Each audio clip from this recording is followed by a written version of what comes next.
7वां अध्याय। अश्वत्थामा द्वारा द्रौपदी के पुत्रों का मारा जाना और अर्जुन के द्वारा अश्वत्थामा का मान मर्दन। श्री शौनक जी ने पूछा, सूत जी, सर्वज्ञ एवं सर्वशक्तिमान व्यास भगवान ने नारद जी का अभिप्राय सुन लिया, फिर उनके चले जाने पर उन्होंने क्या किया? श्री सूत जी ने कहा, ब्रह्म नदी सरस्वती के पश्चिम तट पर शम्याप्रास नाम का एक आश्रम है। वहां ऋषियों के यज्ञ चलते ही रहते हैं। वहीं व्यास जी का अपना आश्रम है। उसके चारों ओर बेर का सुंदर वन है। उस आश्रम में बैठकर उन्होंने आचमन किया और स्वयं अपने मन को समाहित किया। उन्होंने भक्ति योग के द्वारा अपने मन को पूर्णतया एकाग्र और निर्मल करके आदि पुरुष परमात्मा और उनके आश्रय से रहने वाली माया को देखा। इसी माया से मोहित होकर यह जीव तीनों गुणों से अतीत होने पर भी अपने को त्रिगुणात्मक मान लेता है और इस मान्यता के कारण होने वाले अनर्थों को भोगता है। इन अनर्थों की शांति का साक्षात साधन है केवल भगवान का भक्ति योग, परंतु संसार के लोग इस बात को नहीं जानते। यही समझकर उन्होंने इस परमहंसों की संहिता श्रीमद् भागवत की रचना की। इसके श्रवण मात्र से पुरुषोत्तम भगवान श्री कृष्ण के प्रति परम प्रेममयी भक्ति हो जाती है, जिससे जीव के शोक, मोह और भय नष्ट हो जाते हैं। उन्होंने इस भागवत संहिता का निर्माण और पुनरावृत्ति करके इसे अपने निवृत्ति परायण पुत्र श्री सुखदेव जी को पढ़ाया। श्री शौनक जी ने पूछा, श्री सुखदेव जी तो अत्यंत निवृत्ति परायण हैं। उन्हें किसी भी वस्तु की अपेक्षा नहीं है। वे सदा आत्मा में ही रमण करते हैं। फिर उन्होंने किस लिए इस विशाल ग्रंथ का अध्ययन किया? श्री सूत जी ने कहा, जो लोग ज्ञानी हैं, जिनकी अविद्या की गांठ खुल गई है और जो सदा आत्मा में ही रमण करने वाले हैं, वे भी भगवान की हेतु रहित भक्ति किया करते हैं, क्योंकि भगवान के गुण ही ऐसे मधुर हैं जो सबको अपनी ओर खींच लेते हैं। फिर श्री सुखदेव जी तो भगवान के भक्तों के अत्यंत प्रिय और स्वयं भगवान वेदव्यास के पुत्र हैं। भगवान के गुणों ने उनके हृदय को अपनी ओर खींच लिया और उन्होंने उससे विवश होकर ही इस विशाल ग्रंथ का अध्ययन किया। शौनक जी, अब मैं राजर्षि परीक्षित के जन्म, कर्म और मोक्ष की तथा पांडवों के स्वर्गारोहण की कथा कहता हूं, क्योंकि इन्हीं से भगवान श्री कृष्ण की अनेकों कथाओं का उदय होता है। जिस समय महाभारत युद्ध में कौरव और पांडव दोनों पक्षों के बहुत से वीर गति को प्राप्त हो चुके थे और भीमसेन की गदा के प्रहार से दुर्योधन की जांघ टूट चुकी थी, तब अश्वत्थामा ने अपने स्वामी दुर्योधन का प्रिय कार्य समझकर द्रौपदी के सोते हुए पुत्रों के सिर काटकर उसे भेंट किए। यह घटना दुर्योधन को भी अप्रिय ही लगी, क्योंकि ऐसे नीच कर्म की सभी निंदा करते हैं। उन बालकों की माता द्रौपदी अपने पुत्रों का निधन सुनकर अत्यंत दुखी हो गई। उसकी आंखों में आंसू छलछला आए। वह रोने लगी। अर्जुन ने उसे सांत्वना देते हुए कहा, कल्याणी, मैं तुम्हारे आंसू तब पोंछूंगा जब उस आतताई ब्राह्मणाधम का सिर गांडीव धनुष के बाणों से काटकर तुम्हें भेंट करूंगा और पुत्रों की अंत्येष्टि क्रिया के बाद तुम उस पर पैर रखकर स्नान करोगी। अर्जुन ने इन मीठी और विचित्र बातों से द्रौपदी को सांत्वना दी और अपने मित्र भगवान श्री कृष्ण की सलाह से उन्हें सारथी बनाकर कवच धारण कर और अपने भयानक गांडीव धनुष को लेकर वे रथ पर सवार हुए तथा गुरुपुत्र अश्वत्थामा के पीछे दौड़ पड़े। बच्चों की हत्या से अश्वत्थामा का भी मन उद्विग्न हो गया था। जब उसने दूर से ही देखा कि अर्जुन मेरी ओर झपटे हुए आ रहे हैं, तब वह अपने प्राणों की रक्षा के लिए पृथ्वी पर जहां तक भाग सकता था, रुद्र से भयभीत सूर्य की भांति भागता रहा। जब उसने देखा कि मेरे रथ के घोड़े थक गए हैं और मैं बिल्कुल अकेला हूं, तब उसने अपने को बचाने का एकमात्र साधन ब्रह्मास्त्र ही समझा। यद्यपि उसे ब्रह्मास्त्र को लौटाने की विधि मालूम न थी, फिर भी प्राण संकट देखकर उसने आचमन किया और ध्यानस्थ होकर ब्रह्मास्त्र का संधान किया। उस अस्त्र से सब दिशाओं में एक बड़ा प्रचंड तेज फैल गया। अर्जुन ने देखा कि अब तो मेरे प्राणों पर ही आ बनी है। तब उन्होंने श्री कृष्ण से प्रार्थना की। अर्जुन ने कहा, श्री कृष्ण, तुम सच्चिदानंद स्वरूप परमात्मा हो, तुम्हारी शक्ति अनंत है, तुम ही भक्तों को अभय देने वाले हो। जो संसार की धधकती हुई आग में जल रहे हैं, उन जीवों को उससे उबारने वाले एकमात्र तुम ही हो। तुम प्रकृति से परे रहने वाले आदि पुरुष साक्षात परमेश्वर हो।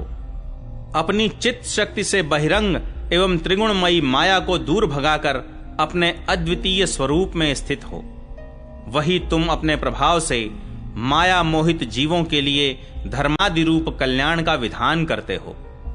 तुम्हारा यह अवतार पृथ्वी का भार हरण करने के लिए और तुम्हारे अनन्य प्रेमी भक्त जनों के निरंतर स्मरण ध्यान करने के लिए है। स्वयं प्रकाश स्वरूप श्री कृष्ण, यह भयंकर तेज सब ओर से मेरी ओर आ रहा है।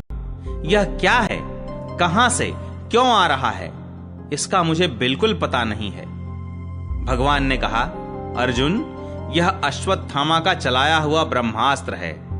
यह बात समझ लो कि प्राण संकट उपस्थित होने से उसने इसका प्रयोग तो कर दिया है, परंतु वह इस अस्त्र को लौटाना नहीं जानता। किसी भी दूसरे अस्त्र में इसको दबा देने की शक्ति नहीं है। तुम शस्त्रास्त्र विद्या को भली भांति जानते ही हो। ब्रह्मास्त्र के तेज से ही इस ब्रह्मास्त्र की प्रचंड आग को बुझा दो। सूत जी कहते हैं, अर्जुन विपक्षी वीरों को मारने में बड़े प्रवीण थे। भगवान की बात सुनकर उन्होंने आचमन किया और भगवान की परिक्रमा करके ब्रह्मास्त्र के निवारण के लिए ब्रह्मास्त्र का ही संधान किया। बाणों से वेष्टित उन दोनों ब्रह्मास्त्रों के तेज प्रलयकालीन सूर्य एवं अग्नि के समान आपस में टकराकर सारे आकाश और दिशाओं में फैल गए और बढ़ने लगे। तीनों लोकों को जलाने वाली उन दोनों अस्त्रों की बढ़ी हुई लपटों से प्रजा जलने लगी और उसे देखकर सबने यही समझा कि यह प्रलय काल की सांवर्तक अग्नि है। उस आग से प्रजा का और लोकों का नाश होते देखकर भगवान की अनुमति से अर्जुन ने उन दोनों को ही लौटा लिया। अर्जुन की आंखें क्रोध से लाल लाल हो रही थीं। उन्होंने झपटकर उस क्रूर अश्वत्थामा को पकड़ लिया और जैसे कोई रस्सी से पशु को बांध ले, वैसे ही बांध लिया। अश्वत्थामा को बलपूर्वक बांधकर अर्जुन ने जब शिविर की ओर ले जाना चाहा, तब उनसे कमल नयन भगवान श्री कृष्ण ने कुपित होकर कहा, अर्जुन, इस ब्राह्मणाधम को छोड़ना ठीक नहीं है। इसको तो मार ही डालो। इसने रात में सोए हुए निरपराध बालकों की हत्या की है। धर्मवेत्ता पुरुष असावधान, मतवाले, पागल, सोए हुए बालक, स्त्री, विवेक ज्ञान शून्य, शरणागत, रथहीन और भयभीत शत्रु को कभी नहीं मारते, परंतु जो दुष्ट और क्रूर पुरुष दूसरों को मारकर अपने प्राणों का पोषण करता है, उसका तो वध ही उसके लिए कल्याणकारी है, क्योंकि वैसी आदत को लेकर यदि वह जीता है तो और भी पाप करता है और उन पापों के कारण नरकगामी होता है। फिर मेरे सामने ही तुमने द्रौपदी से प्रतिज्ञा की थी कि मानवती, जिसने तुम्हारे पुत्रों का वध किया है, उसका सिर मैं उतार लाऊंगा। इस पापी कुलांगार आतताई ने तुम्हारे पुत्रों का वध किया है और अपने स्वामी दुर्योधन को भी दुख पहुंचाया है। इसलिए अर्जुन, इसे मार ही डालो। भगवान श्री कृष्ण ने अर्जुन के धर्म की परीक्षा लेने के लिए इस प्रकार प्रेरणा की, परंतु अर्जुन का हृदय महान था। यद्यपि अश्वत्थामा ने उनके पुत्रों की हत्या की थी, फिर भी अर्जुन के मन में गुरुपुत्र को मारने की इच्छा नहीं हुई। इसके बाद अपने मित्र और सारथी श्री कृष्ण के साथ वे अपने युद्ध शिविर में पहुंचे। वहां अपने मृत पुत्रों के लिए शोक करती हुई द्रौपदी को उसे सौंप दिया।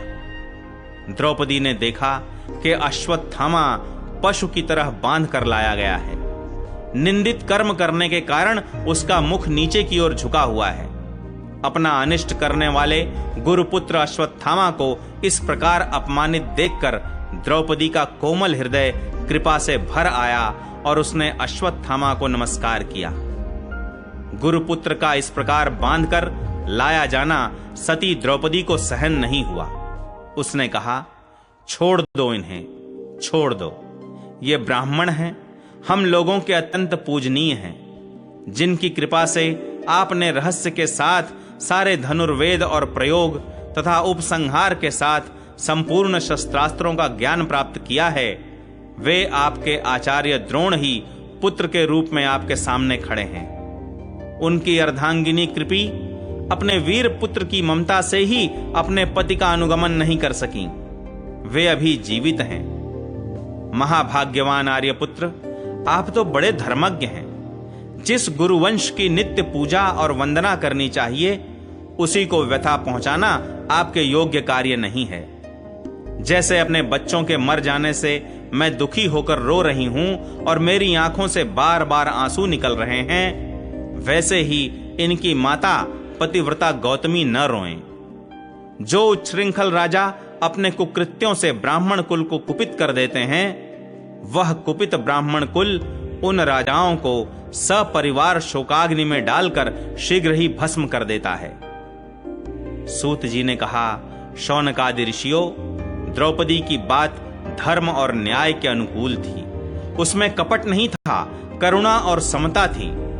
अतएव राजा युधिष्ठिर ने रानी के इन हित भरे श्रेष्ठ वचनों का अभिनंदन किया।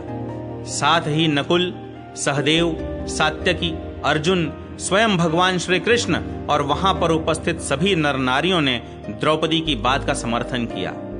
उस समय क्रोधित होकर भीमसेन ने कहा, जिसने सोते हुए बच्चों को न अपने लिए और न अपने स्वामी के लिए बल्कि व्यर्थ ही मार डाला, उसका तो वध ही उत्तम है। भगवान श्री कृष्ण ने द्रौपदी और भीमसेन की बात सुनकर और अर्जुन की ओर देखकर कुछ हंसते हुए से कहा। भगवान श्री कृष्ण बोले, पतित ब्राह्मण का भी वध नहीं करना चाहिए और आतताई को मार ही डालना चाहिए। शास्त्रों में मैंने ही ये दोनों बातें कही हैं, इसलिए मेरी दोनों आज्ञाओं का पालन करो। तुमने द्रौपदी को सांत्वना देते समय जो प्रतिज्ञा की थी, उसे भी सत्य करो। साथ ही भीमसेन, द्रौपदी और मुझे जो प्रिय हो वह भी करो। सूत जी कहते हैं, अर्जुन भगवान के हृदय की बात तुरंत ताड़ गए और उन्होंने अपनी तलवार से अश्वत्थामा के सिर की मणि उसके बालों के साथ उतार ली। बालकों की हत्या करने से वह श्रीहीन तो पहले ही हो गया था, अब मणि और ब्रह्म तेज से भी रहित हो गया। इसके बाद उन्होंने रस्सी का बंधन खोलकर उसे शिविर से निकाल दिया। मूंड देना, धन छीन लेना और स्थान से बाहर निकाल देना, यही ब्राह्मणाधमों का वध है। उनके लिए इससे भिन्न शारीरिक वध का विधान नहीं है। पुत्रों की मृत्यु से द्रौपदी और पांडव सभी शोकातुर हो रहे थे। अब उन्होंने अपने मरे हुए भाई बंधुओं की दाहादि अंत्येष्टि क्रिया की।